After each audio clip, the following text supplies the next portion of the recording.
It's my pleasure to welcome Joe Green. And Joe, please introduce yourself, and then I'll just turn the floor over to you. Okay, great. Yeah, I have it's sort of part of my thing. So I can just start sharing my screen here if I can.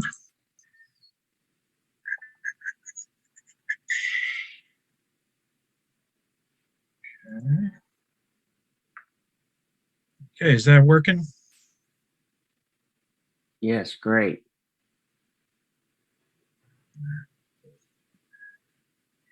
Okay, yeah.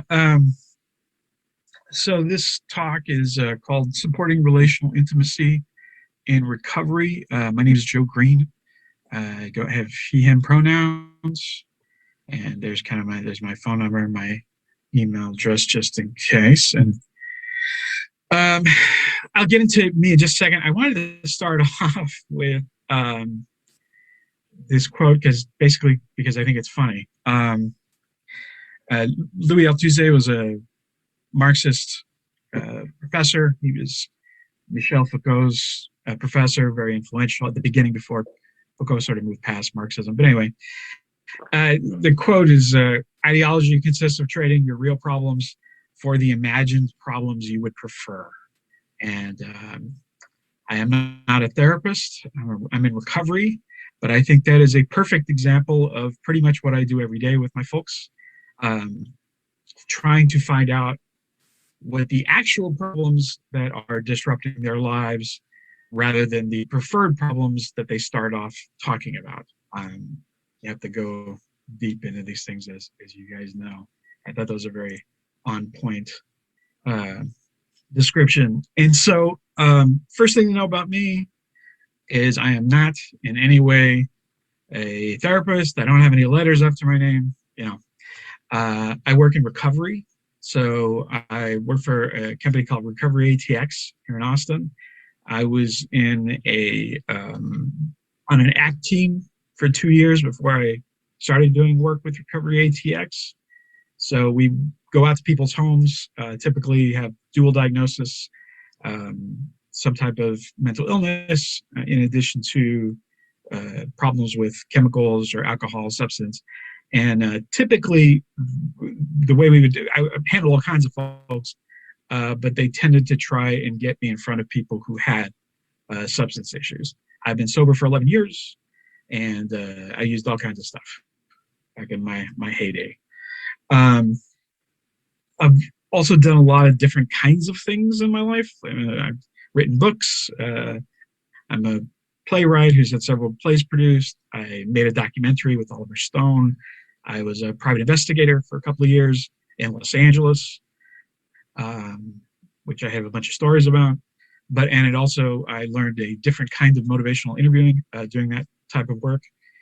And all that led to eventually getting involved in this stuff. So, and my wife is Dr. Faith Harper. He's, the sex doctor among a whole bunch of other things. So that's what I'm doing here, basically. And again, I like this cartoon. How can a person just decide what he's going to think? Doesn't he have to think first and then try to discover what it is that he's thought? And this cartoon dates back to 1963. It's Charles Schulz, of course. And Linus is quite the philosopher. And I think, again, this is something else that is very pertinent to the kind of work that we do. Where are you mentally? Why are you making the decisions that you're making? What are the choices that you're making? And do you have control over those choices? I mean, as always, these are all like questions that come up in the work. So my sort of primary thing is person-centered recovery. I am open to faith-based or any other approach. I don't really care. I'm also, I guess the main motivating factor besides trying to help people beat drugs and alcohol is that I have kind of an inherent allergy to top-down authoritarian systems. And so that also creeps into the work that I do. And what I try to do is give people maximum amount of liberty and choice in what they're doing. So I don't come in and impose a structure what I want us to do is find a structure together, right? And that extends to even, as I mentioned, motivational interviewing, which I describe as kind of a Jedi mind trick at times, right? Trying to get for you guys, it's a client. For me, it's a peer, and to try to get them to realize where they are, on a given scale that we're giving them. I have a little bit of issue with motivational interviewing, and last year, my wife and I went to Portland. We were invited to. She was the keynote speaker at this event in Portland, and then they invited us to do a presentation on what we call invitational recovery, which is basically a type of motivational interviewing that involves a minimum of control, a minimum of manipulation. We're trying to get rid of the manipulative part of that,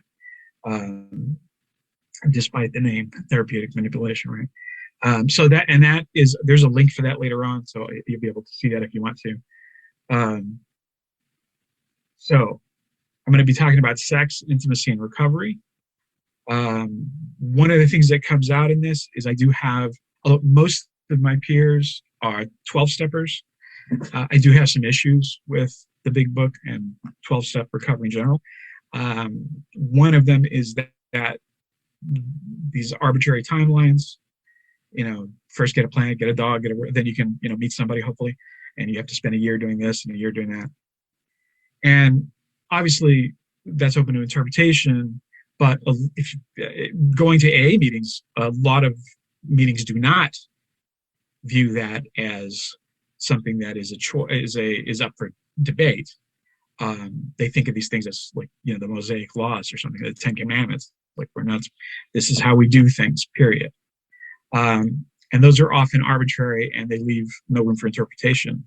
Invading grenade. I'll get to that in a second here. So just the recovery pathways. I have folks in AA, folks in NA, mutual aid programs, moderation management, completely open with that, harm reduction. These are all things that I like to see. If I can get you to do 11 beers tonight instead of 12, then that's progress, and we can move from there. Faith-based recovery, totally open to that. Smart recovery, same thing. We can be secular. We can be in a. I'm familiar enough with various cultures that we could talk in those terms. I'm a Mexican American Jew, which helps. I'm a Jewish guy who used to be an altar boy, and when he was a kid, because of various things. And so I'm open to all these kinds of practices. And cultural recovery, which is for Native populations. And later this year, I'm going to be doing some work in that to get more familiar with that. As promised, the 6 principles of sexual health: consent, non-exploitation, protection from HIV, STIs, unwanted pregnancy, honesty, shared values, obviously shared important values. You're not going to share every value with another person, but all the ones that make sense. And mutual pleasure, which is really cool. I like the fact that mutual pleasure is on here, and you're gonna see pleasure come up over and over again, because sex is supposed to be fun, And my favorite is consent. So in peer relationships, that tends to be the one that comes up. Or when I'm talking to folks who are in recovery who additionally have issues with intimacy, it tends to be consent that comes up all the time, and boundaries, and where those boundaries sit. But the idea is to have coercion in all relationships, and that goes back to the invitational recovery that I was talking about. And the recognition that change comes from within, and the resistance tends to be not in the willingness to change, but to have a third party involved in that process. I know, speaking for myself, I was simply not aware. I knew what AA was, but I was not aware of how many resources and how many things were available when I was trying to kick. But even if I had known, I don't know that I would have pursued any of those things at that time, because that's just not my mentality. It would be now, But, I would like to speak to myself, 20 years ago and say, this is what you're doing wrong. Um, but I don't think I would have necessarily availed myself, unfortunately, of those great resources. So I mentioned that I have a little bit of an issue with 12 step at times, and I have a specific example of a gentleman that I was working with who had substance use issues with heroin, was injecting heroin, and as H is just it's really it's tough to beat, um, and he'd gone through a lot of stuff in his life at this point. Got into NA, had a big success for a month or two, and then started going to a regular AA meeting because transportation was an issue for him. So he could reach the AA meeting easier than he could do the NA meeting, and made friends. But then met a woman that he started to have a friendship with, and that friendship started to bloom into a romantic relationship. And so he brought it to his AA friends and his sponsor. And he says, look, I know we're not supposed to do this. I know I just started. I just got on this thing. But, I met this person and we're clicking. And we've spent enough time with each other to know, I think, and this is him saying, I think that I am not simply replacing the heroin addiction with the woman. And of course, that's always, how do you tell? How do you know? I mean, I get all that. What he got was just pure negativity. Every person in his group told him, you got to stop this right now, period. And didn't really want to know the details. Didn't really want to know what was going on. Because in that mode, the idea is that this is the junkie talking, right? This is just, this is your junkie BS. And so I was working with him as a peer, and that ended up setting him back quite a ways. And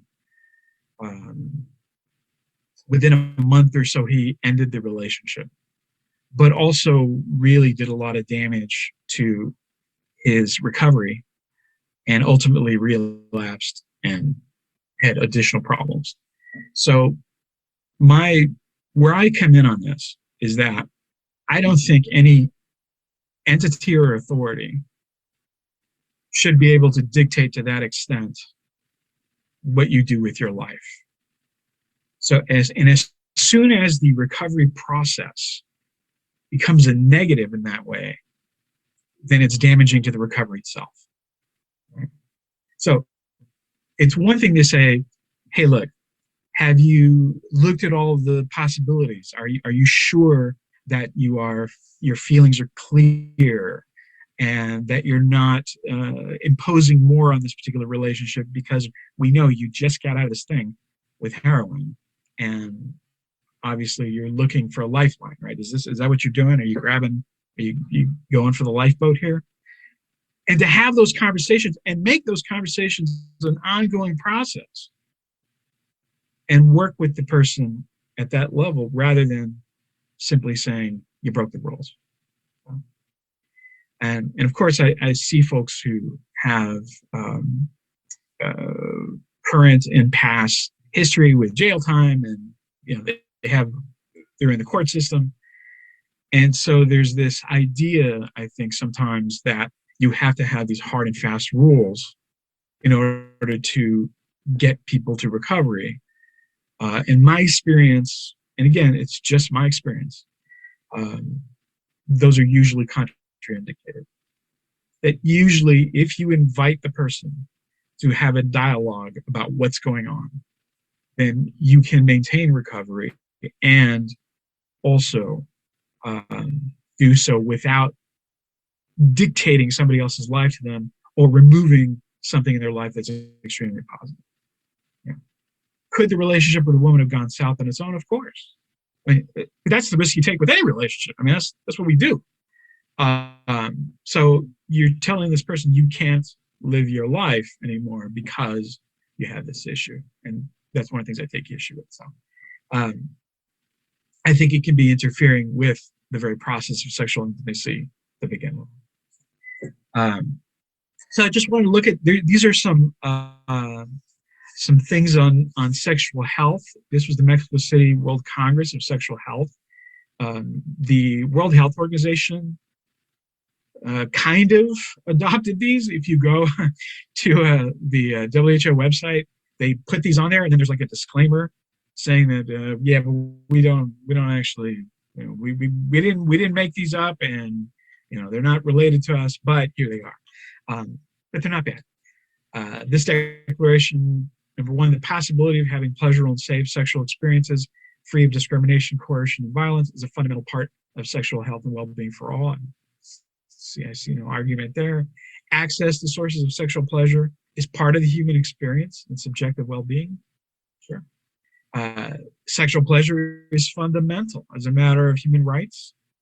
Sexual pleasure includes the possibility of diverse sexual experiences, different kinds of sexual experience.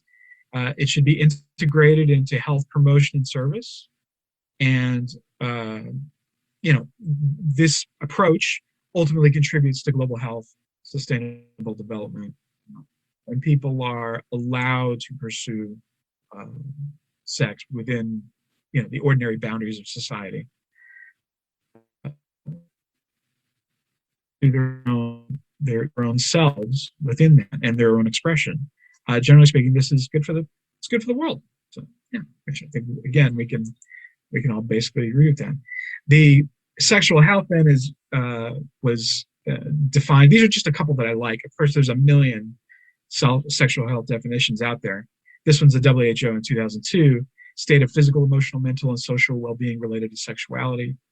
Not merely the absence of disease, dysfunction, or infirmity. I like that too. So it's not just that you're not sick.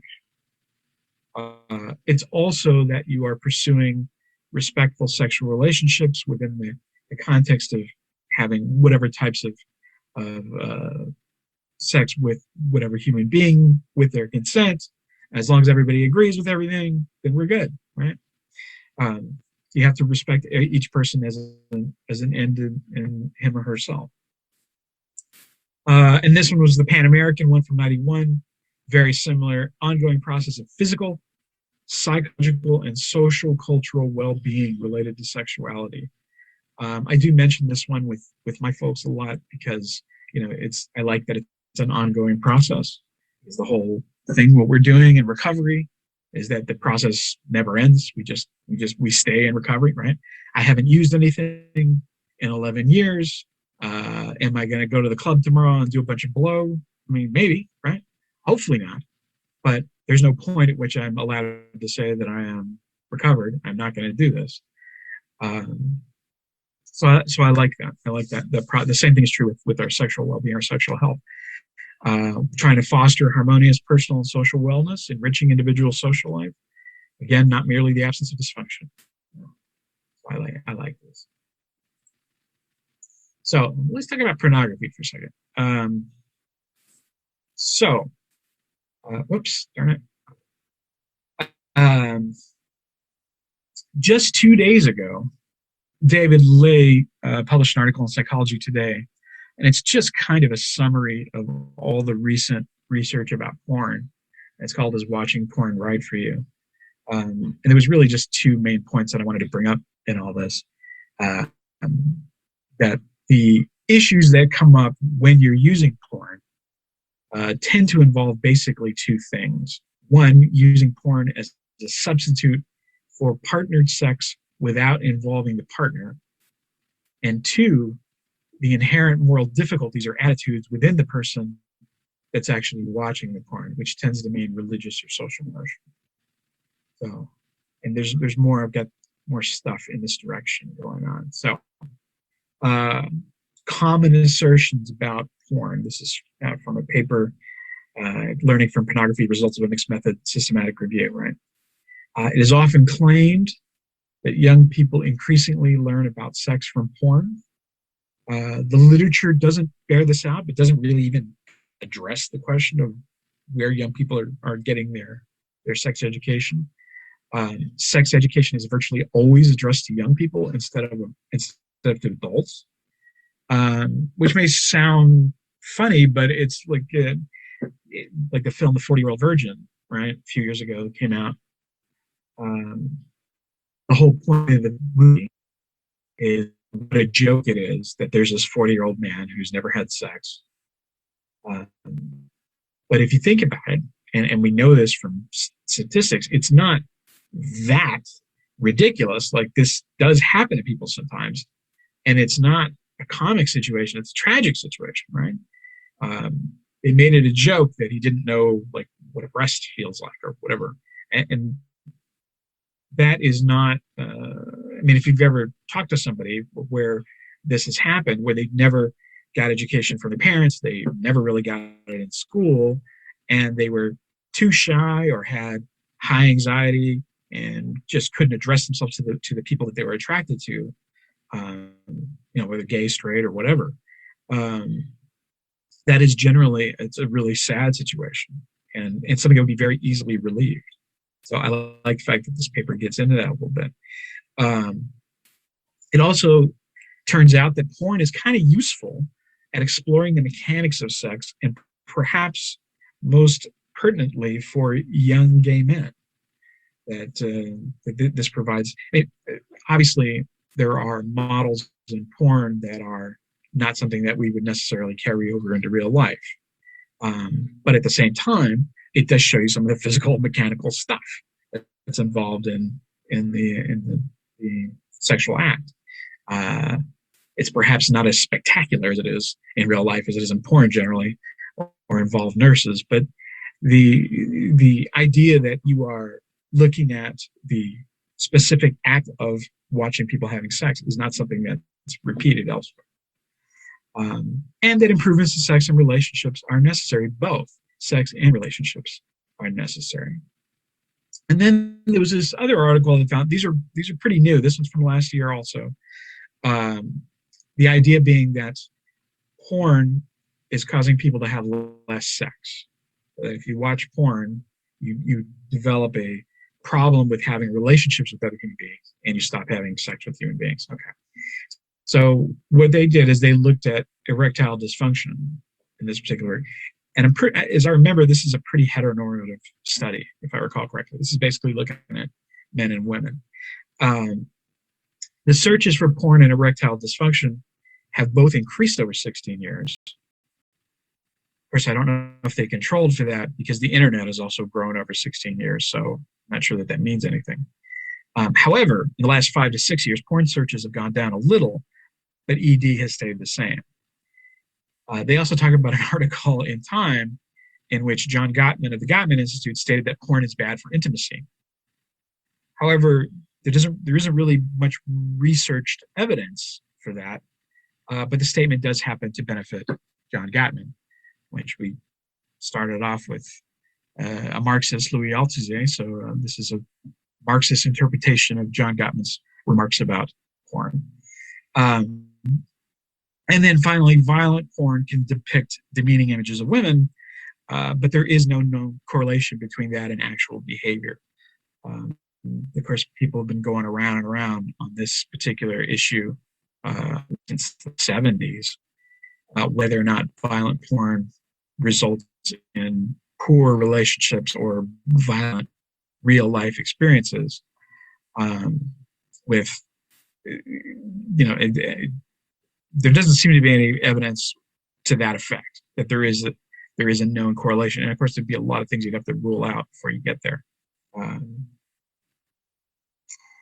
And this is what I talk about here, that you're trying to isolate the relationship of erectile dysfunction and porn. There's a lot of variables that you're trying to get with. But it is interesting that porn users in general held more egalitarian views of women than non-porn users, which is to say that hate is not generally a driver for porn use.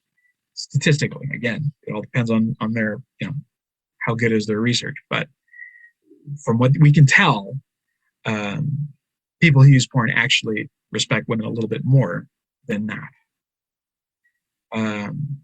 And the research on brain activity does not lend evidence to the existence of a porn addiction. We'll look into this a little bit more. But yeah, David Lee and my wife both like to tweet about that fairly often. And the main identifiable factor in sexual issues in human beings is a lack of education, which I think everybody knows at this point. And the one last thing in this paper, most discussions of porn or sex are overwhelmingly heteronormative.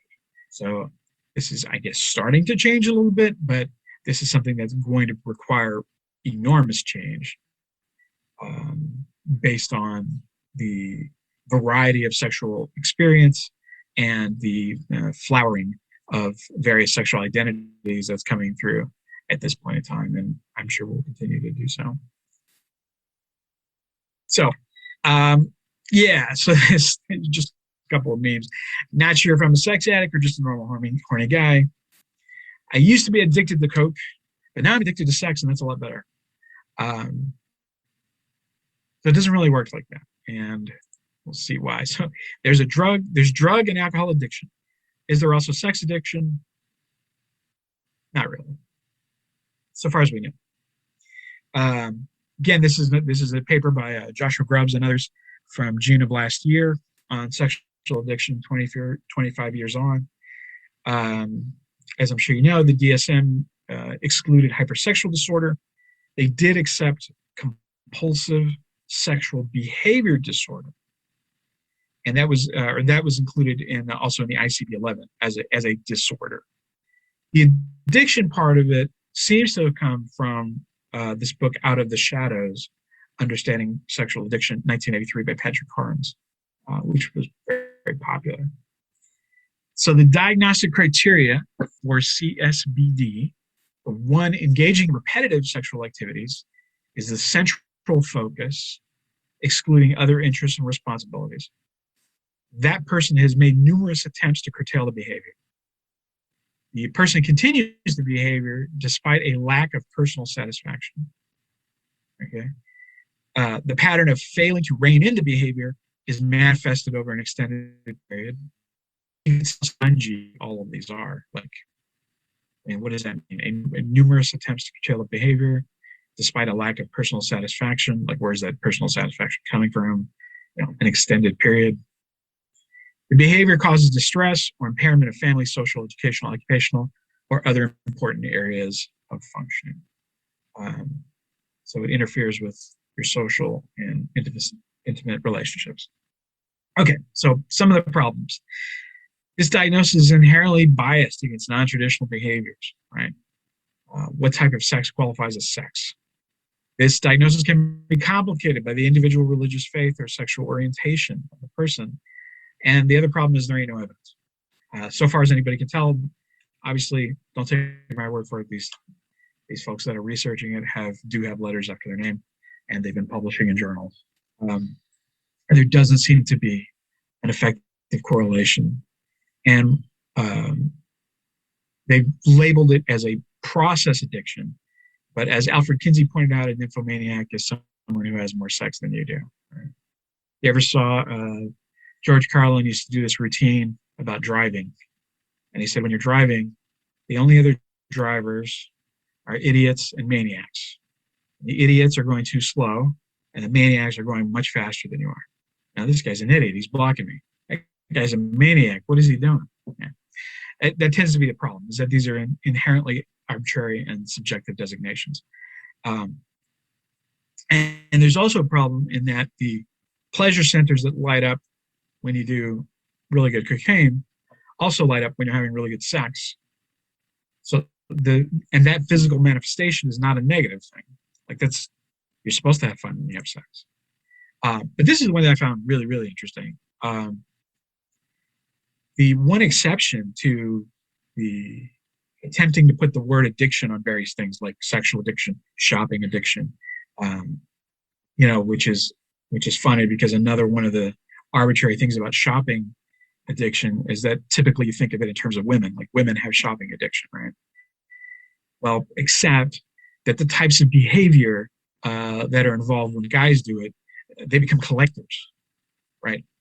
I'm a guy who collects books, and I'm a guy who collects, you know, elaborate CDs from England, which is true. But I'm not a shopping guy, right? So there's that inherent problem in trying to define the problem, and it's also true that you can't use um, uh, SSRIs to treat gambling addiction, but you can for shopping and sex, because if there's an underlying problem. But someone with a gambling disorder does can react well to naltrexone, which I think is wild. That's amazing. You know, so an opiate antagonist works on somebody who's addicted to gambling. It's pretty cool. But anyway, that doesn't happen with, you don't give a sex addict, quote unquote, naltrexone. So, does porn addiction exist? Research indicates it does not. Research this topic is inherently difficult. People who are having sexual problems will often have an inherent interest in pathologizing their behavior so that a problem can be fixed by talk or by pill or by Jesus Christ, rather than dealing with root causes. So this is kind of what I was talking about at the very beginning with Louis Althusser, right? That ideology is the difference between the problems you actually have and the problems that you're claiming to have. And I think this falls into that area where if you have a quote unquote sex addiction, it takes some of the onus off of the behavior. And it also gives you something that you could, it becomes an explanation to, like, for example, a partner. It's like, listen, I'm really working on my sex. You know, I'm really working on it, but the possibility is I might relapse, right? Or the flip side of that is someone who has inherent difficulties in processing sex because of how they were brought up in some way, cultural, religious prohibitions against certain types of behavior, often certain types of sex besides the standard, a guy marries a woman and they have sex within the boundaries of that relationship, and that's it. So dealing with that can be an issue as well. And again, we're going to get Marxist-Leninists again. The porn addiction industry has an inherent interest in arguing that porn addiction is instantiated, which is to say porn addiction is a thing.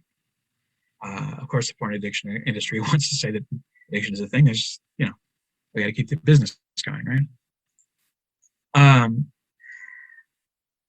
And the one last thing I wanted to connect to all of this, where we're looking at sexual practices, is one thing that's happening right now and has been happening for a while, and in fact, it's connected to other stuff like QAnon, is No Nut November and NoFap.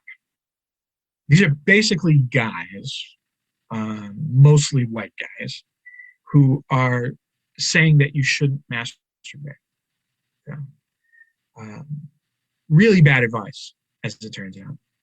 And it's connected to these right-wing movements that it's like a chore of discipline, like you're disciplining yourself to not masturbate. And you're demonstrating your worthiness by doing this. Now, sometimes there are religious folks who are anti-masturbation, and I've had at least one of my peers like bring that up. They didn't want to masturbate because of they're fundamentalist Christian. And I said, well, go back and read the actual story of Onan, whose name got attached to Onanism. This became, he's the father of masturbation. But if you read the actual story,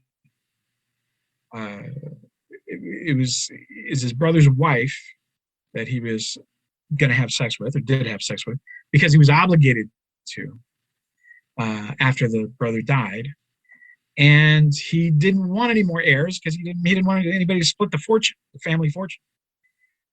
So he spilled his seed on the ground, but the sin was not spilling the seed per se. it was the motivation behind spilling the seed, which I actually think is great because that goes right back to what we're talking about.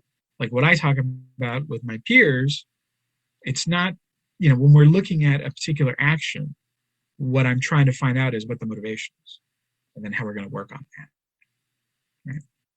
Right? And this isn't new. Okay. In 1934, Hitler ordered the murder of Ernst Röhm. He was a Nazi sympathizer, but he was also openly gay. And before this, there wasn't a problem necessarily with homosexual behavior. So they would go to gay bars, Sturmabteilung, and there weren't any problems.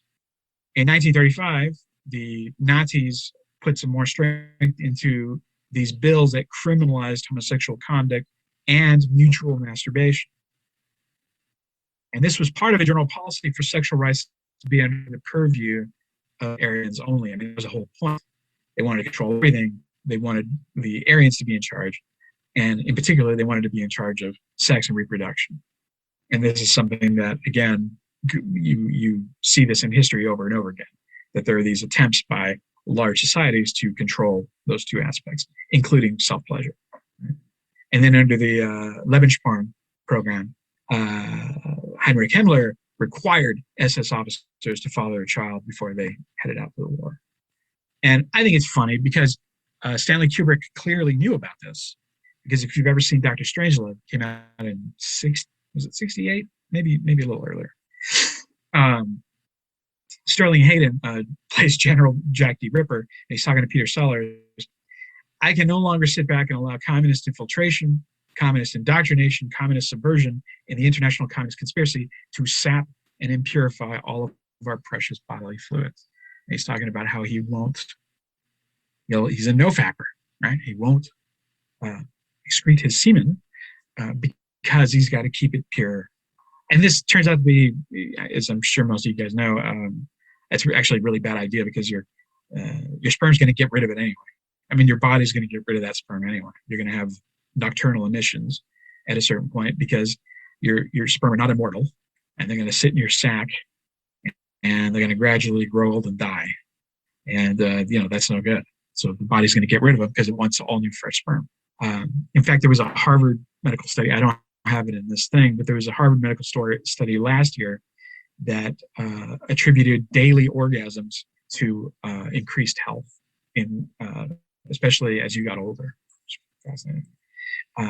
So anyway, yes, slight detour into Nazi history. What are you gonna do?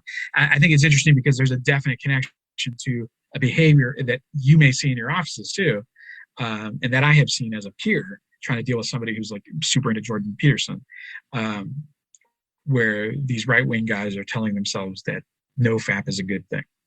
So when recovery crosses over with sexual intimacy, one of the main things that I like to do with folks, again, trying to attribute as much choice and really digging to find out what the person actually wants. This just came up. I have a peer who had been working for a therapist for a long time on her marriage, various marital problems going on. And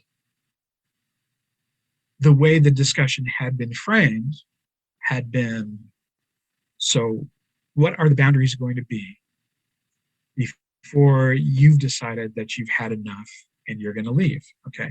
And in this particular situation, my peer is in recovery and her husband is not.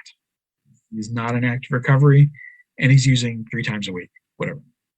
And she's figured out ways to make that work for her and to not get triggered. So we spent a lot of work doing this. But we were talking and I asked her, because she's always been kind of reticent about this particular point. I was like, what set of circumstances would have to occur for you to leave your husband? And the answer was basically there isn't a set of circumstances. So that is off the table. Unless something radical happens, like I am not leaving my husband. And I said, great, okay. So what we need to do now is to figure out what your boundaries are surrounding that. Okay. So you've told me that all of that discussion about what your boundaries should be in regard to your spouse and what would make you leave, that's all gets pushed to the wayside. And she said, "Oh, and I can do that with my therapist." I said, "Of course you can do that with your therapist." You say, "Look, I mean, this is how it is. Like, I'm in love with the guy. He's my guy. I'm staying." I said, "Great." And it's not a physical abuse situation. It's just, other problems. Um, and I said, "Great." And so then now when we work on our boundary work, it's about how do you work within that structure that he's definitely, you guys are staying together, unless, he asks you to leave, basically, is what I told her with my wife. Like, the only way I'm going to leave my wife is if she asks me to. That's it. Other than that, no, I'm sticking around. And she's the same way.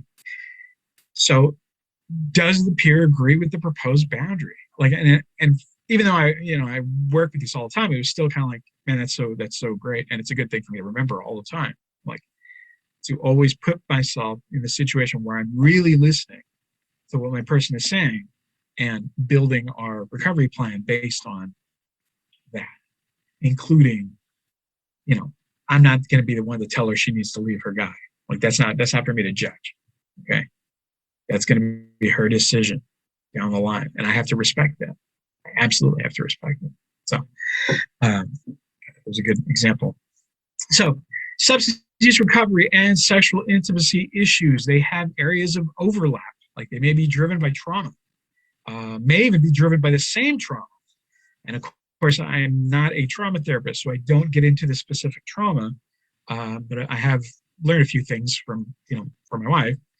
So I don't specifically get into those conversations at all because I don't want to trigger anybody because I don't know how to pull them out if they go there. But I can certainly recognize certain indications that that's what's going on. And I try to use a tool set that I have to work around that. And obviously, they both may have negative outcomes for a person's life.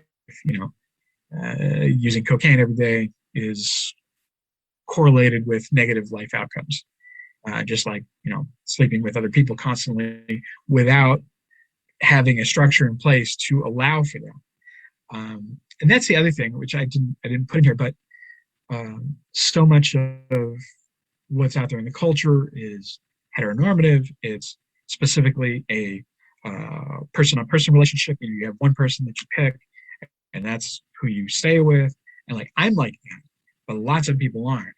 And there's lots and lots of functioning families that are, there's 3 people involved, or they have polyamory where one or more partners is taking other partners, and as long as everybody knows what's going on and everybody knows what the rules are, it's fine. Right? However, substance use recovery and sexual intimacy issues generally don't have the same solutions. One is in the DSM, the other isn't. And substance use can be genetic and even epigenetic, which there's a really good story out there about one of the things that DNA scientists wanted to do. Like one of the first things they did was to get a sample of Ozzy Osbourne's DNA because they wanted to know, like, how the hell this guy's alive, because he's biggest partier in the universe, essentially, snorted out a line of ants. You've probably heard some of these stories. And it turns out that, he does have a genetic disposition. And one of those genetic dispositions is to not be affected by alcohol. So he has to drink a lot more than other people to actually get drunk or to start to feel it. Fascinating. Hypersexuality is typically a symptom of a different problem. Manifestation of obsessive compulsive disorder could be a manifestation of depression, anxiety, and, as we discussed earlier, religious conflict, which is basically what David Lay was saying, is that the problem is not the behavior itself, the fact that you're using sex, like, that's not the core. The core issue is that you're having this religious problem or this social problem that's telling you that you're being bad. That's not really the issue. The issue is, what are the rules as you define them with the person that you're trying to work with, that you're trying to have a relationship with. So I have a Zoom group for my peers. It's in invitational recovery, what I was talking about earlier. And I do that on Thursdays. And we're trying to get folks to I'm on. So just want to tell you that I'm doing that. Oh, and I put this together. It's funny because we're all, and I imagine, whoops, I imagine everybody is very, very familiar with um, the published literature on the subject, both in sexual intimacy and in recovery. But one of the things I think is fascinating, and something that I talk about with some of my peers, because some of my peers have read some of this stuff, is that there is a whole tradition of writers. A lot of them were beat writers that got into multiple different kinds of sexual expression, and also using chemicals. So, like Last Exit to Brooklyn by Hubert Selby from the 50s has a transgender character at its core. It's actually three stories, but but there, in other words, it wasn't all invented in the last 20 years. Like, people have been talking about this in very, very detailed expression, mostly in novels before. And you can find some of the stuff very, Jean Genet is brilliant. Corel and the Journal Nouvelle, the Thief's Journal, is really good. Nelson Algren, The Man with the Golden Arm, James Baldwin's Giovanni's Room, probably familiar with that. And of course, William S. Burroughs, who has an entire literature dedicated to this. And a nice name, Enraya Jeune, Le Carrière Secret, that's, it's a relationship with Henry Miller, and has a lot of sex and has a lot of drugs. And I think that, and I certainly draw from some of that writing, especially Burroughs, because he's so detailed. He's almost like a scientist. Like, he does this stuff and then he reports back how he's feeling about it. And I use this sometimes to slide into conversations about this. We can do it in kind of a third person. Like, what did you think about this? And then we go into what do we think about ourselves? As we try to move away from guilt and shame and towards recovery. That's kind of my spiel. If anybody has any questions, I'd be happy to take them. But like I say, I'm probably the only person at this conference who's not a doctor in something or other. All right. Thank you, Joe. Questions or comments for Joe? Please take yourself off mute if you'd like to converse for a while.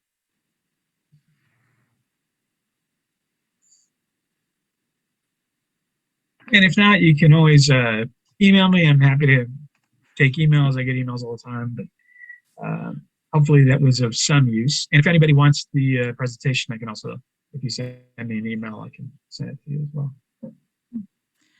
Joe, how could I, as a therapist, have some of these, how would you recommend maybe opening up some of these conversations? What are some topics that you think that people should talk about directly with their therapist?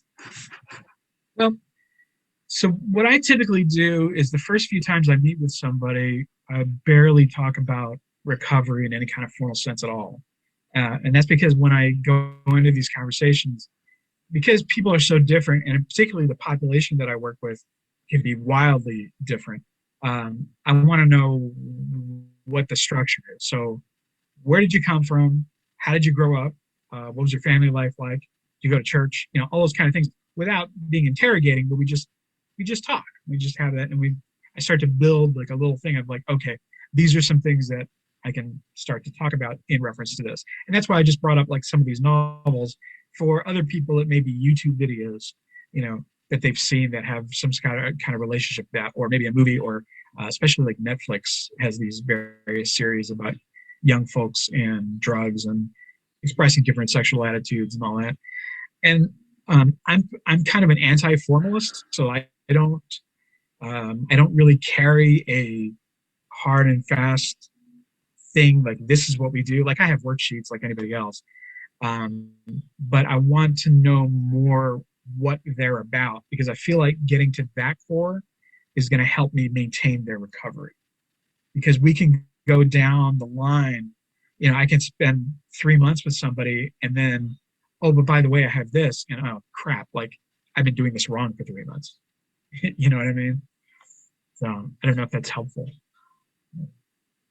It does help to have like, thank you. Oh, sure. Mm-hmm. It does help to have like a broad, just generally I just read a lot. I try to be in touch with the culture, and I try to be in touch with stuff that's going on, so that we can talk about that, and try to learn a little bit about everything. So if I have a Muslim client, I can say Assalamu alaikum, and I can without adopting the culture, I can have some of that cultural knowledge so that we can have some basis for building trust and recovery. Joe, I think there's a request for you to put up your contact slide for your meeting again. Oh yeah, If you can. that. Yeah, it's tinyurl.com/recov2021, RECOV 2021. That is Zoom. So I'll be doing that. And that's a group, so we can do pretty much anything. And Joe, are you able to see the chat room there? Ooh, Is that difficult for you? I think there's some questions about the term sex addiction and maybe even some differences of opinion within the group today Okay. about whether that term whether sex can be an addiction or not. So maybe you want to speak that's definitely controversial. Yeah. Yeah, and I also, you have to remember, I'm doing reportage, right? These are and you can look these up too in my slideshow, the articles that I'm using and the journals that they were published in. But I'm not a research scientist. I research other things. So I'm basing my opinion just based on what I'm reading here, but I don't have a professional designation. So if you have some stuff that you want me to look at or to pass along, I'd love to. I love looking at that stuff. I can't, for some reason, I can't bring up the chat though. Did something wrong. I'm not a very good Zoomer, sorry. Yeah, I can't get it pulled up. I don't know. All I see, I can see people's faces. That's it. Well, again, I invite anybody who would like to take themselves off of Zoom to ask a question of Joe. That would be great. We have a few more minutes. Joe, thank you so much for your talk. So the group that you have, who is that for? It's for anybody that is in some type of recovery. It could be drugs, alcohol. Yeah, we talk about everything. So, and this just started, so I don't know where it's going to go. We'll see. It's gonna react to what people want. What they want to talk about. So. You said peers. Is this for colleagues or clients? Oh, yeah, sorry. Okay, so the reason I say peer is because I have a substance abuse problem, and I'm not a professor or anything, so they're peers to me. That's what I mean. I mean that there's somebody here who I can talk to about, what it's like to be in the middle of addiction, because I've been there. So I'm not a therapist. But yeah, it would be for you to be like a client, somebody that you're working with. Thank you. Yeah, I should have fixed that at the beginning. Yeah. Thanks for the question.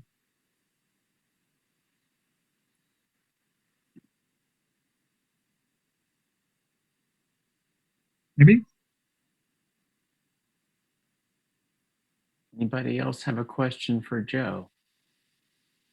Well, if not, like I say, you can always email me on the email, and you can connect to me there. So, Joe, we're going to thank you in just a moment, but if you can hang on just for a second, the CEU code for this workshop is 3011. 3011. Once again, 3011. And the next workshop after our lunch break is by Rick Diamond and his wife, Christina Wisdom. They're going to talk about curating faith communities which are safe for all persons. So thank you, Joe. And we're going to invite folks to take themselves off of mute and thank you personally as we close out the morning. thank you, Joe. Thank you. Thank you. Thanks for inviting me. Appreciate it.